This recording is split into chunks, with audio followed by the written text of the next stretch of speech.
నమస్తే, welcome to Sakshi exclusive. Hi friends, కర్ణాటకలో బయటపడిన ఒక దిగ్భ్రాంతికరమైన వాస్తవం మొత్తం దేశాన్నే ఉలికిపడేలా చేస్తుంది.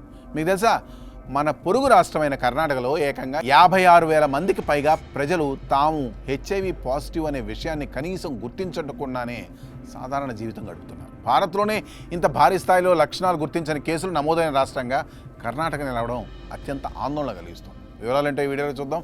వీడియో అయితే ఎక్కడ స్కిప్ అవ్వకుండా చూడండి. Karnataka state AIDS prevention society అందించిన అధికారిక సమాచారం ప్రకారం ఇప్పటివరకు 56,404 మంది తమ శరీరంలో ఈ ప్రమాదకర వైరస్ ఉందనే నిజం తెలియక జీవిస్తున్నారు. అదే సమయంలో ఇప్పటికే రాష్ట్రంలో 2 లక్షలకు పైగా ప్రజలు హెచ్ఐవి చికిత్స పొందుతున్నారు. అయితే వైద్య పరిధిలోకి రాని ఆ 56,000 మందిని గుర్తించడమే ఇప్పుడు ఆరోగ్య శాఖకు అతి పెద్ద సవాల్గా మారింది. ప్రజలు పరీక్షలు చేసుకోవడానికి ముందుకు రాకపోవడానికి ప్రధాన కారణం సామాజిక భయం, అవమానం, అలాగే సమాజంలో ఉన్న అపోహలే. అందుకే హెచ్ఐవి ఎయిడ్స్ మధ్య ఉన్న తేడాను ప్రతి ఒక్కరూ ఖచ్చితంగా తెలుసుకోవాలి. హెచ్ఐవి అనేది మన శరీర రోగ నిరోధక వ్యవస్థపై దాడి చేసే ఒక వైరస్ మాత్రమే.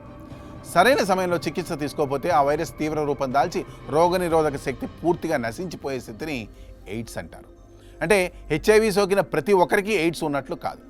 మరి ఈ ప్రమాదం ఇంత వేగంగా ఎలా విస్తరిస్తుంది? ఈ రోజుల్లో డేటింగ్ యాప్ల వినియోగం పెరగడం వల్ల లైంగిక సంబంధాల శైలి మారింది. దీనివల్ల కాంటాక్ట్ ట్రేసింగ్ చేయడం, ఎవరి నుండి ఎవరికి వ్యాపించిందో గుర్తించడం ఆరోగ్య అధికారులకు అత్యంత కష్టతరంగా మారింది. సురక్షితంగాని శారీరక సంబంధాలు, అవగాహన రాహిత్యం ఈ వైరస్ వేగంగా వ్యాపించడానికి ప్రధాన కారణాలుగా మారుతున్నాయి. ఇది కేవలం ఒక రాష్ట్రానికే పరిమితమైన సమస్య కాదు. మన చుట్టూ ఉన్న యువత కూడా తెలుసుకోవాల్సిన అత్యంత ముఖ్యమైన విషయం. ముందస్తు పరీక్షలు, సరైన అవగాహన మాత్రమే మనల్ని, మన సముదాయాన్ని రక్షించగలరు. భయపడడం ఆపి అవగాహన పెంచుకుందాం. ఆరోగ్యకరమైన సమాజాన్ని నిర్మిద్దాం. That's all for today.